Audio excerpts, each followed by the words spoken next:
Have you ever watched something that's just pure unscripted chaos? Today, we're going to break down one of the biggest phenomena on YouTube to figure out exactly how it works, and more importantly, why millions of people are completely and totally hooked. Okay, just picture this for a second. You have one single really difficult goal to achieve, but standing in your way? 5 of your best friends, and their only goal is to stop you by any means necessary. For the player who's being hunted, the speedrunner, the mission is pretty clear. They have to play through the entire game of Minecraft and defeat its final boss, the Ender Dragon. Simple enough, right? Well, here's the catch that makes everything so intense. The speedrunner only has one life. That's it. One mistake, one death, and it's all over. The hunters win. And as the creator of this whole format puts it so perfectly, this is what it's all about. This is Minecraft Manhunt.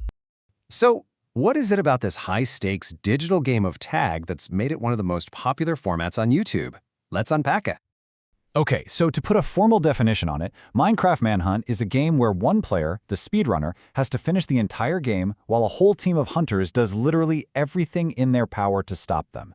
It's a race against time and a battle for survival all rolled into one. So, the crucial thing to understand here are the brutally simple rules that make every single second of this competition matter. Honestly, the entire thing is built on a foundation of being completely unfair. And this slide, this just lays out the drama perfectly. The speedrunner has this really complex goal, right? Slay a dragon. And they have exactly one life to get it done.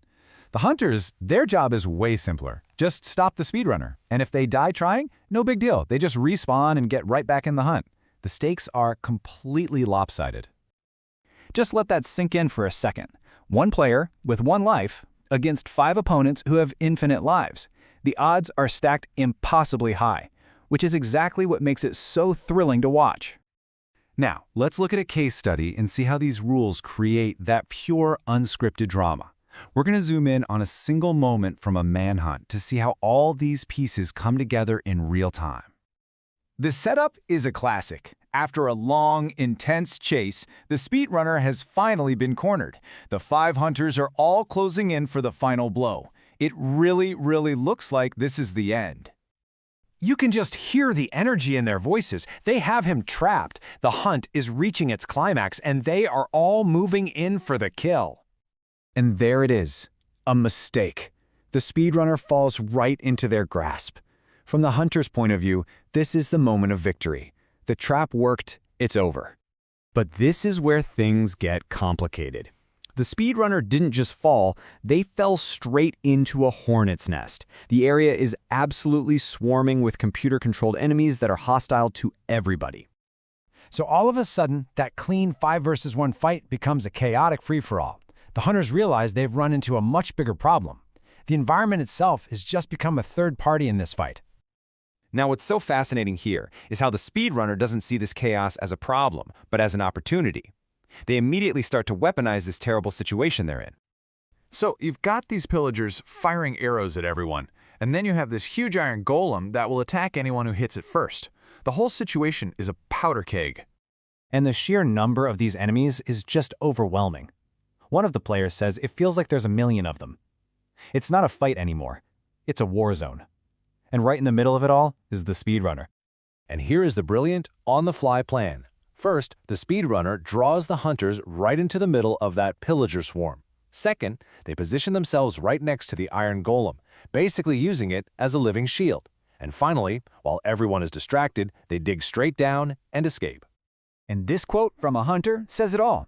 The strategy worked perfectly. The hunters are paralyzed. They can't attack the speedrunner without hitting the golem, which would turn this massive monster against them. They're completely neutralized by a non-player character. Okay, so let's zoom out and ask the big question. Why do millions of people watch this stuff? What is it about this format that's so compelling? You know, it's really a perfect storm. It has the unscripted drama of a live sporting event, and you have these incredibly high stakes with the one-life rule. We get to see these amazing moments of improvisational genius, like using the golem, and a really fun social dynamic of friends competing against each other. But most of all, it's the pure, unfiltered thrill of just watching chaos unfold. Ultimately, Minecraft Manhunt isn't just a game. It really represents a new frontier of entertainment, A place where players' skill, nail-biting suspense, and the random element of pure chance all crash into each other to create something entirely new. Which kind of leaves us with a final thought. In a world that's so saturated with perfectly scripted movies and TV shows, maybe what we're all craving is the exact opposite, the authentic, unpredictable thrill of watching raw chaos unfold. You gotta wonder, is that the future of entertainment?